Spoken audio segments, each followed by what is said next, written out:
Kash Patel built his political career on a reputation for aggression, intimidation, and relentless control over narratives. A former Trump administration official and a key player in some of the most contentious battles in recent political memory, Patel was known for bulldozing opponents with a mix of legal maneuvering, media spin, and sheer force of personality. He thrived in chaos, often turning debates into shouting matches where his opponents, flustered and unprepared, would crumble under pressure. But all of that changed the moment Congresswoman Jasmine Crockett stepped onto the set opposite him, for what should have been just another cable news showdown. What Patel didn't anticipate was that Crockett had done something few of his previous adversaries had managed. She had done her homework. While Patel was used to dominating conversations with bluster and deflection, Crockett had spent weeks digging into his background, unearthing details that even some of his closest allies had forgotten, or perhaps never knew. She wasn't just prepared with talking points, she had documentation, timelines, and receipts. And when the moment came, she deployed them with surgical precision. The first sign that this wasn't going to be a typical Patel steamroll came when Crockett pivoted from the expected policy debate to a quiet but devastating question. Kash, you've spent years accusing others of corruption and secrecy. But what about your own family's financial history? Patel's initial reaction was dismissive. A smirk, a shake of the head, the usual playbook. But then Crockett began listing specifics. A previously undisclosed bankruptcy tied to a family business, a relative's involvement in a controversial overseas deal that had quietly settled out of court, even old legal disputes that Patel himself had once been tangentially connected to. None of these were smoking guns on their own, but together they painted a picture of hypocrisy, one that directly contradicted the image of the uncompromising truth-teller Patel had cultivated. What made Crockett's approach so effective was that she didn't yell. She didn't grandstand. She simply laid out the facts in a calm, methodical manner, forcing Patel into a position where his usual tactics, outbursts, interruptions, accusations of bias, only made him look guilty. The more he tried to deflect, the more she circled back to the documents in front of her. "This isn't about me attacking you, Kash," she said at one point, her tone almost sympathetic. "It's about accountability. You demand it from everyone else. Why shouldn't it apply to you?" Patel's frustration was palpable. His usual command of the room evaporated as he realized he wasn't just up against another politician reciting talking points, he was facing someone who had studied his own playbook and flipped it against him. His voice grew louder, his gestures more erratic. At one point, he nearly knocked over his water glass as he jabbed a finger in Crockett's direction, accusing her of dirty tricks. But the damage was done. His reaction, unfiltered and visibly shaken, only reinforced the impression that Crockett had struck a nerve. The lesson here wasn't just that preparation wins debates. It was that Patel's entire brand relied on opponents being less prepared than he was. He had spent years counting on the fact that most people wouldn't do the deep digging required to challenge him effectively. Crockett proved that assumption wrong. By the time the segment ended, Patel's team was already in crisis mode, scrambling to spin what had just happened. But in the age of viral clips and instant analysis, the narrative had already been set. For the first time in a long time, Kash Patel hadn't been the one controlling the story. Someone else had done the homework, and he had no answer for it. Kash Patel had spent years cultivating an image of unflappable control, a political operator who thrived in the chaos of cable news battles, leveraging his background in national security and law to bulldoze opponents with aggressive rhetoric and rapid-fire dismissals. His strategy was simple: dominate the conversation, never show weakness, and make sure the other person was the one who lost their cool on camera. It was a formula that had worked countless times before. But in his confrontation with Congresswoman Jasmine Crockett, something went catastrophically wrong. Instead of her being the one flustered, it was Patel who unraveled, and in doing so, he handed her a victory far bigger than just winning a debate. The moment Crockett began revealing details about his family's financial and legal history, Patel's usual playbook failed him. Normally, he would have shut down the line of questioning with a sharp retort. maybe accusing the host of bias or pivoting to attack Crockett's own record. But this time, the facts were too specific, too documented.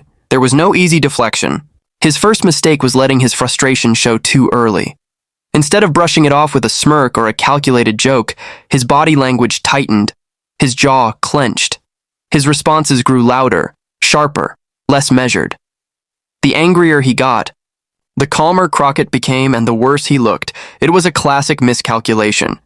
Patel had assumed that his usual intimidation tactics would work, but Crockett wasn't rattled. She didn't raise her voice. She didn't take the bait when he accused her of playing dirty. She just kept calmly pressing him on the inconsistencies between his public persona and his family's past. Every time he tried to redirect, she gently steered the conversation back. "That's not what I asked, Kash," she'd say, or, "I'm just curious why you've never mentioned this before." The more she refused to engage in his preferred style of combat, the more unhinged he appeared. By the time Patel raised his voice to the point of near shouting, the dynamic was irreversibly tilted in Crockett's favor. The audience wasn't focusing on the details of the revelations anymore. They were fixated on his reaction.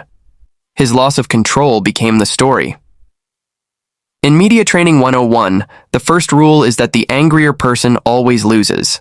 Patel, who had built his brand on being the unshakable bulldog, had just broken that rule on live television. And Crockett knew it. She didn't need to land another verbal blow. His own outburst did the work for her. The fallout was immediate. Clips of the exchange spread across social media, not with captions about Patel's family secrets, but about his meltdown. Pundits dissected his body language, his tone, the way his usual swagger had collapsed into defensive rage. Opponents seized on the moment to paint him as hypocritical, a man who demanded transparency from others, but couldn't handle scrutiny himself. Even some allies winced at the optics. The narrative was no longer about whatever Crockett had uncovered. It was about Patel's inability to handle the pressure. What made this so damaging was that Patel's entire political identity relied on being the unbreakable enforcer.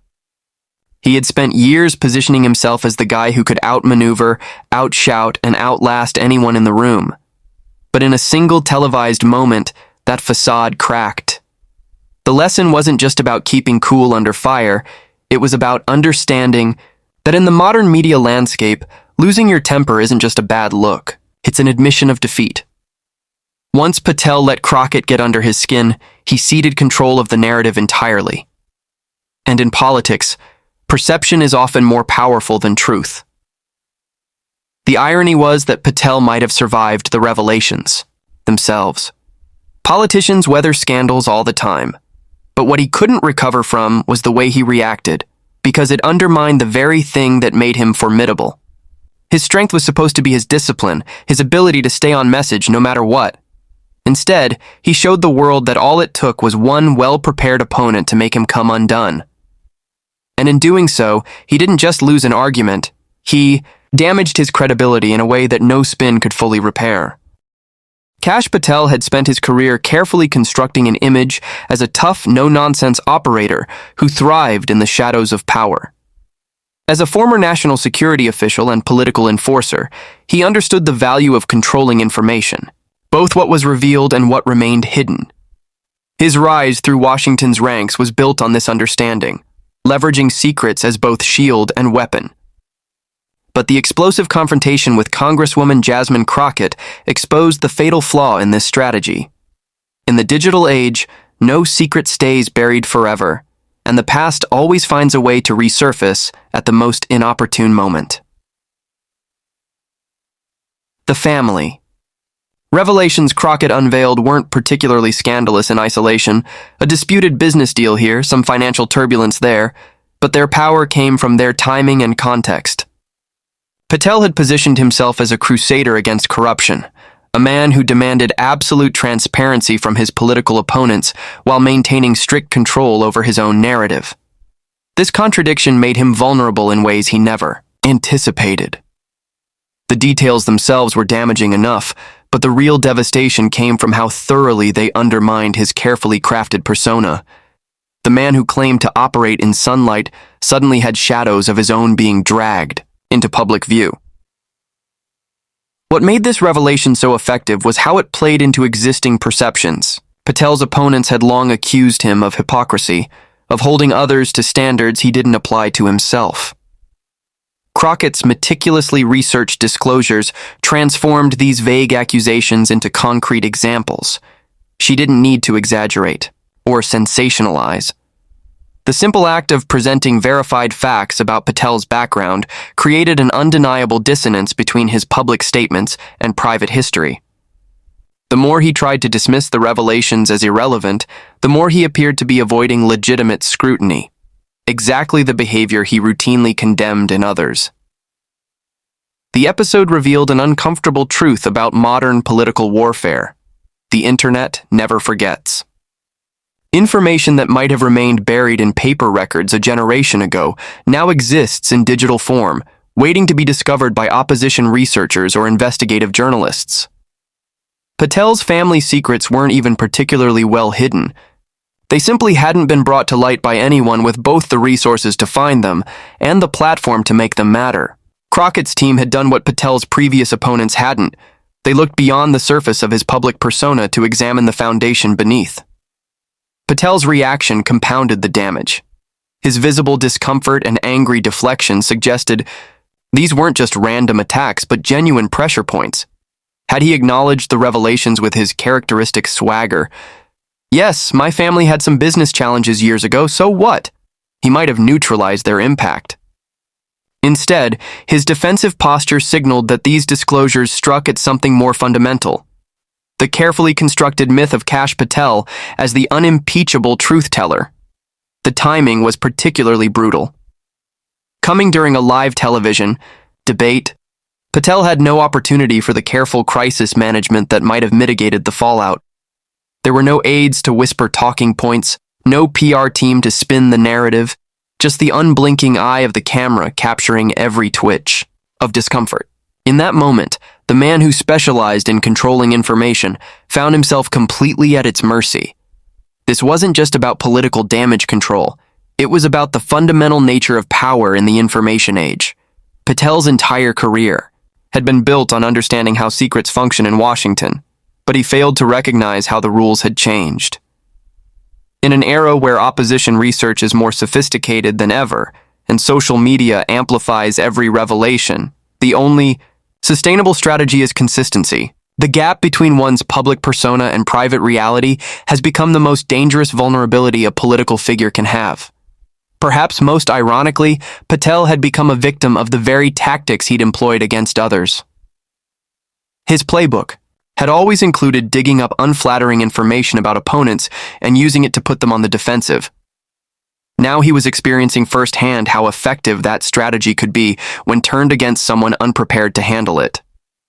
The man who had made a career out of weaponizing information suddenly found himself disarmed by it. The lasting impact went beyond any single news cycle. Once trust in a public figure's authenticity is broken, it's nearly impossible to fully repair. Every future statement Patel made would now be filtered through this new understanding of his past. His credibility, once his greatest asset, now carried an asterisk. The revelations themselves might have been survivable, but the way they exposed the gap between his professed values and personal history created damage that no spin could fully erase. In the end, the confrontation demonstrated that in today's political environment, there are no permanent secrets, only information that hasn't yet been brought to light. For someone like Patel, whose power derived from controlling narratives rather than embodying transparency, this was an existential threat. The very skills that had propelled his rise, secrecy, aggression, information control, became liabilities when faced with an opponent who understood that in the digital age, the truth always finds a way to surface. Kash Patel entered the television studio that day, expecting another routine political skirmish where his trademark aggression would dominate. He had built his reputation on being the angriest, loudest voice in the room, a strategy that had served him well in countless cable news appearances. The playbook was simple: overwhelm opponents with rapid-fire accusations, derail their arguments with personal attacks, and force them into defensive stumbles that would make for viral clips. But when he faced Congresswoman Jasmine Crockett, something remarkable happened. His usual tactics not only failed, they backfired spectacularly. Where Patel brought theatrical outrage, Crockett responded with icy precision. Where he tried to bulldoze the conversation, she stood firm with quiet authority. The contrast couldn't have been more stark or more damaging to Patel's carefully cultivated image. What made Crockett's calm so devastating was how it exposed Patel's anger as the weakness it truly was. As his voice rose and his face flushed, she maintained steady eye contact, speaking in measured tones that amplified his lack of control. When he interrupted, she paused slightly before continuing exactly where she left off. When he tried to redirect with personal attacks, she simply said, "I'm not here to trade insults, Kash. I'm here to discuss the facts." Each time Patel escalated, Crockett's refusal to match his intensity made him look increasingly unhinged by comparison. The dynamic was clear to every viewer. One person was in control of their emotions, and it wasn't the man famous for his tough guy persona. Patel's mistake was fundamental. He misread Crockett's composure as timidity rather than recognizing it as superior strategy. His entire approach was predicated on opponents either matching his aggression, allowing him to outshout them, or shrinking from it, making them appear weak. Crockett chose a third path. She let Patel's anger exist without validating or engaging with it. This neutralized his greatest weapon while exposing it as the liability it truly was in civil discourse. The angrier he became, the more he confirmed her implicit argument about his temperament being unsuited for serious debate. Where Patel thought he was projecting strength, the cameras captured something far closer to petulance. The power dynamics shifted palpably as the exchange continued. Early in the segment, Patel had leaned forward in his chair, gesturing broadly, dominating the physical space as he always did. But as Crockett maintained her unflappable demeanor, his posture changed. The aggressive gesticulations became jerky and uncontrolled. His seated position shifted from dominance to discomfort. Meanwhile, Crockett remained perfectly still except for the occasional slight head tilt when Patel made an outlandish claim. Her body language communicated what words didn't need to say, that she wasn't intimidated, wasn't impressed, and certainly wasn't going to be bullied into submission. There was a telling moment when Patel, realizing his usual tactics were failing, attempted to mock Crockett's calm delivery. "Oh, look at Miss Perfect over here with her little rehearsed lines," he sneered. Crockett didn't flinch. She simply waited a beat before responding, "I'd rather be prepared than emotional, Kash." The studio audience reacted audibly, and Patel's face registered that he'd walked into a trap. His attempt to weaponize her composure had only highlighted its effectiveness. This was the turning point where Patel's frustration visibly tipped into desperation.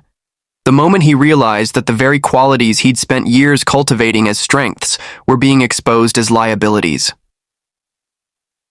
The psychological impact on Patel became increasingly apparent as the interview progressed. His arguments grew less coherent, his transitions more abrupt. At one point, he contradicted himself within the same sentence, a slip that never would have happened had he maintained his composure. Crockett, by contrast, stayed relentlessly on message. Each time Patel tried to change the subject, she gently but firmly guided the conversation back to the substantive issues.